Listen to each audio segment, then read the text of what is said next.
If you are wondering if it is possible to record videos using 4K resolution and 120 frames per second on Motorola Edge 70 Fusion, then the answer is unfortunately no. If you open the camera and switch to the video mode, you can tap over here at the top where we have the current resolution and frame rate in order to choose the resolution and the frame rate that you want to use.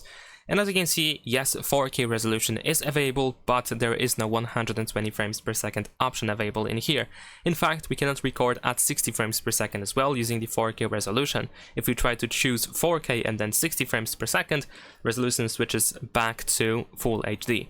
You might think, well, maybe it is possible to use the slow motion mode, and in this case, unfortunately, while we do have the 120 frames per second option available, it is only available for the Full HD resolution.